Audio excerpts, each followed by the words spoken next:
Hello friends, हाजिर हूँ मैं अर्चना पांडे फिर एक नई कहानी के साथ। एक बार की बात है, एक राजा तलवारबाजी कर रहा था तो अचानक से उसकी उंगली कट गई।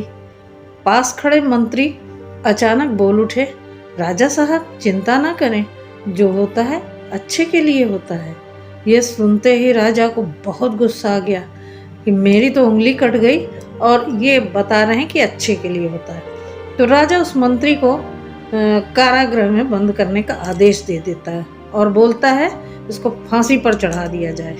यह सुनकर मंत्री घबरा गया। उसने राजा से निवेदन किया, महाराज, मैंने आपके यहाँ इतने वर्षों तक काम किया है, क्या आप मेरी अंतिम इच्छा पूरी नहीं करेंगे? राजा बोला, ठीक है, बताओ क्या है तुम्हारी अंतिम इच्छा? मंत्री बोला, कृपया मुझे 10 दिन का समय दे दीजिए, उसके बाद आप मुझे जो चाहे वो सजा दे दीजिएगा। राजा ने उसकी अंतिम इच्छा मान ली। राजा दूसरे दिन अपने सैनिकों के साथ जंगल में शिकार पर गया। जंगल के बीच में राजा अपने सैनिकों से बिछड़ गया। जंगल बहुत घना था और रास्ता भटक गया। रास्ता ढूंढते हुए राजा वनवासियों के बीच पहुंचा, जो बलि देने के लिए किसी को ढूंढ रहे थे। वनवासियों ने राजा को पकड़ लिया और वन की देवी को बलि देने के लिए ले गए। बलि देने की सारी तैयारियां पूरी हो चुकी थीं। जैसे ही राजा को बलि देने के स्थान पर ले जाया गया, वहां खड़े बुजुर्ग की नजर राजा की खंडित उंगली पर पड़ी।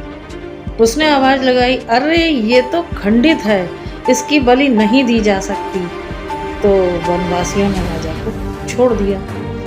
राजा जैसे तैसे करके जंगल से निकल के किसी तरीके से शाम हो गई और वो धीरे धीरे रास्ता ढूंढते हुए अपने राज्य की सीमा में पहुंचा। राज्य की सीमा तक पहुंच जाने के बाद राजा को अपने महल तक का रास्ता आसानी से मिल गया और वो अपने महल में पहुंचा। काफ़ी रात हो गई, लेकिन उसकी नींद उड़ चुकी थी और उसे बार बार मंत्री की कही हुई वो बात कि जो कुछ भी होता है वो अच्छे के लिए होता है, तो वो ही सोचता रहा और उसको नींद नहीं आ रही थी और बहुत ही आत्मग्लानि से भर चुका था। सुबह होते ही राजा तुरंत अपने मंत्री के पास पहुंचा।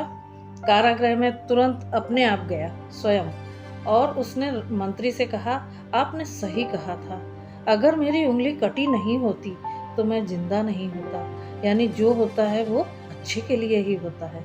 राजा ने फिर पूछा, लेकिन मेरा तो फायदा हुआ, लेकिन मैंने आपको जो सजा दे दी, फांसी की सजा सुना दी और कारागार में बंद कर दिया, तो बताइए आपको कैसे इसका फायदा हुआ?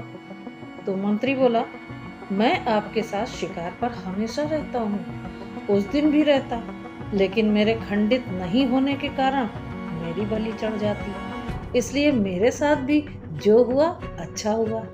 राजा मन ही मन मंत्री की तारीफ करने लगा और बहुत ही प्रसन्न हुआ, लेकिन छोटी सी बात पर मंत्री को सजा देने का दुख भी हुआ उसे। इसलिए राजा ने मंत्री को कारागृह से निकालकर अपना मुख्यमंत्री बना लिया। और इस तरीके से अब दोस्तों, इस कहानी से ये शिक्षा मिलती है कि अपने जीवन में भी बहुत से उतार चढ़ाव आते रहते हैं। कभी कभी कुछ चीज़ें मन मुताबिक होती हैं, कुछ नहीं होती हैं। इस कारण से कभी भी निराश नहीं होना चाहिए। हमें हमेशा पॉजिटिव और अच्छा ही सोचना चाहिए। देखिए, यदि हम ये मानकर चलते हैं कि जो होता है अच्छे के लिए ही होता है, तो प्रकृति से हमें वही वापस मिलता है और सच में हमें हर चीज़ में, हर घटना में कोई ना कोई अच्छाई मिलने लगती है।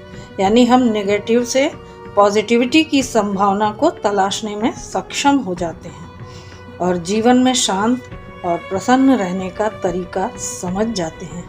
हाँ, यदि आपके साथ कोई अन्याय हो रहा है या किसी और के साथ हो रहा है, तो आवाज़ अवश्य उठानी चाहिए, क्योंकि ऐसी स्थिति में ये नहीं सोचना चाहिए कि जो हो रहा है अच्छे के लिए हो रहा है। जो हमारे वश में है और गलत है, उसके प्रति जागरूक होना चाहिए।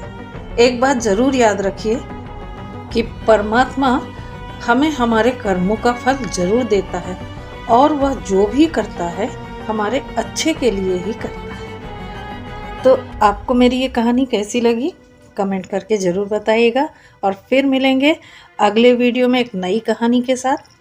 नमस्कार।